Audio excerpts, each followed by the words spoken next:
बात है वो देवों तक पहुंचा देंगे, परमात्मा को पहुंचाएंगे और फिर वो तुम्हारा समाधान कर देगा। यहाँ से ये शुरुआत होती है अंधश्रद्धा की। आज भी हम देखते हैं कि किसी आदमी का संकट आ जाता है ना, कितना भी साइंटिफिक आदमी हो, दुख के समय में उसका मन डावाडोल हो जाता है, अपने आप उसको ईश्वर याद आने लगता है, देव याद आने लगता है, वो हाथ जोड़ने लगता है, हे ईश्वर मेरा संकट टाल दे, या मुझे कोई रास्ता दिखा, मेरा भला कर दे। पढ़ा लिखा इंसान भी आज भी दुख के सामने लाचार होकर नहीं भी मानता हो तो भी ये उसके मन में भाव जागने लग जाता है। तो उस समय क्या स्थिति रही होगी? लोगों ने उन पर विश्वास किया, उन्होंने बड़े शब्दों के जाल बिछाए, तंत्र मंत्र जो भी बोलते हैं वो उनकी भाषा में, वैदिक भाषा में वो बोलते थे, जिसका अर्थ किसी को समझ में नहीं आता था, लेकिन उन्होंने लोगों को झूठ बोला। झूठ बोला मतलब मूसा वादा किया। क्या किया उन्होंने? मूसा वादा किया कि तुम हमारे पास में आओगे, तुम्हारे दुखों को हम दूर करेंगे। किस माध्यम से दूर करेंगे? तो ये जो यज्ञ अग्नि है, अग्नि देव को हम अर्पण करेंगे हमारी तरफ से बहुत सारी चीजें, फिर उसमें सोम, सुरा, अनाज, घी, जमाने भर की चीजें उसमें अर्पण करेंगे। और इससे भी नहीं होता है तो फिर किसी पशु की बलि चढ़ाएंगे। ये सब करने से क्या होगा? तुम्हारा जो दुख है वो दूर हो जाएगा। जो ईश्वर है, जो देवता है, वो तुम्हारे सारे दुखों को हर लेगा। आदमी दुखी है तो उस बात में फंस जाता है और वो सब करने लगता है, जो मांगेगा ब्राह्मण वो सब देने लगता है। तुम्हें पुत्र की प्राप्ति हो सकती है। बाबा साहब ने क्रांति प्रतिक्रांति में बहुत उदाहरण दिए हैं कि किस तरह योनिजा होकर स्त्रियों से संबंध किए जाते थे। नाम लेकर बाबा साहब ने उदाहरण दिए हैं।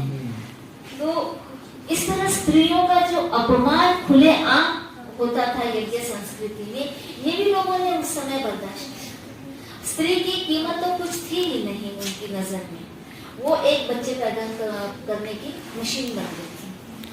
एक राजा ययाति का उन्होंने उदाहरण दिया है बाबा साहब ने कि राजा ययाति ने अपनी लड़की को, देखो राजकुमारी होने के बाद में भी उसकी किस्मत बोलेंगे कितने खराब, कि राजा ने अपनी बेटी को ऋषि को दिया कुछ दिन के लिए इस्तेमाल करने के लिए, और जब उसका मन भर गया तो उसने किसी और को किराए पे दे दिया।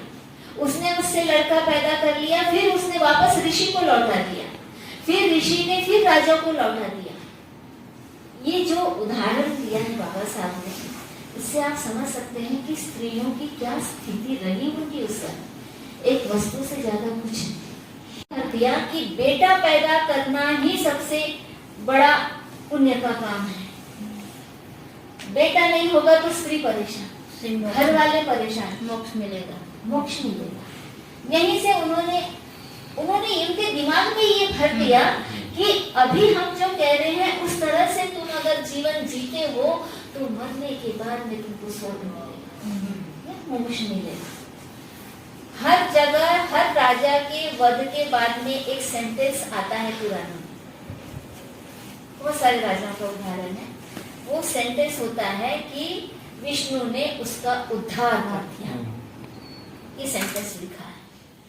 अरे वध, किसी का वध करने से उद्धार कैसे हो सकता है? वध का मतलब समझते हैं? कत्ल करना। मनुस्मृति में क्या लिखा मनु ने कि राजा को क्या दान देना चाहिए? राजा ने पुरोहित को जमीन दान देना चाहिए, घोड़े दान देना चाहिए, गाय दान देना चाहिए। लिख के रखा उसने, नियमावली बना ली। एक तरह से वो उनका संविधान। बेटी को भी दान, कन्या को भी दान। शूद्रों ने क्या दान देना चाहिए? सबकी हैसियत के अनुसार उसने नियम बना दिया कि हैसियत के अनुसार वो जो दे सकते हैं दे। और खुद के लिए क्या नियम बनाया कि यदि उसका जो काम था हवन करना, पुरोहिताई करना या सलाहकार के रूप में काम करना, उसने ये लिख दिया कि यदि कभी परिस्थिति खराब हो जाती है तो ब्राह्मण को हक है कि वो खेती भी कर सकता है, वो मजदूरी भी कर सकता है।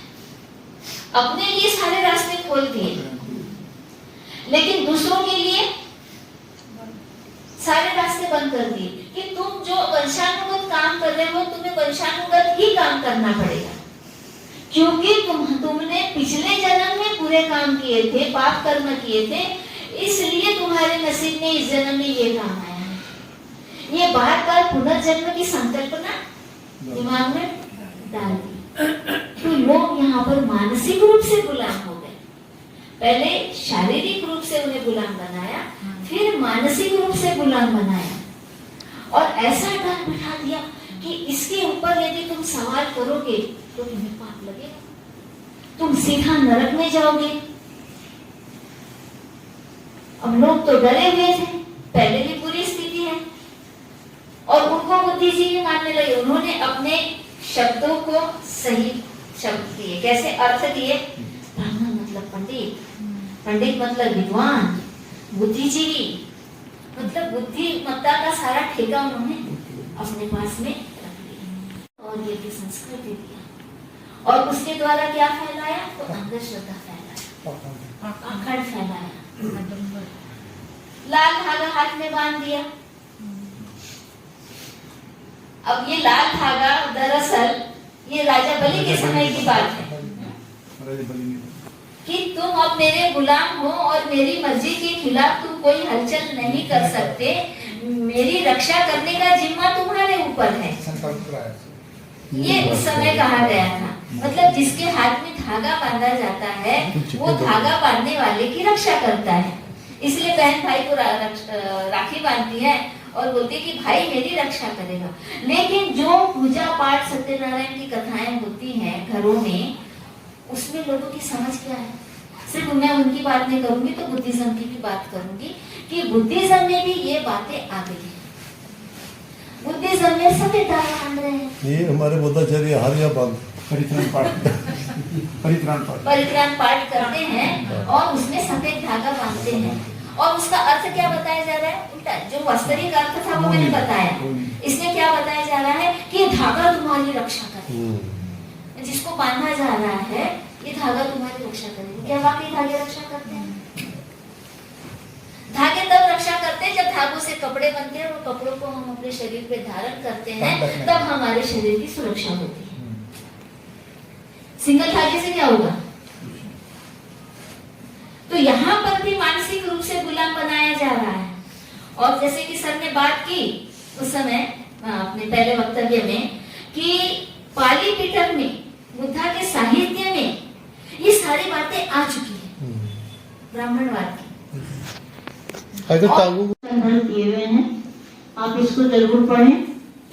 इस किताब में आपको किस तरह से महिलाओं को भिक्खुनी बनने में परेशानी आई और किस तरह से वो बनी, भिक्खुनी संघ की स्थापना हुई और महिलाओं का आंदोलन किस तरह से चला और बाबा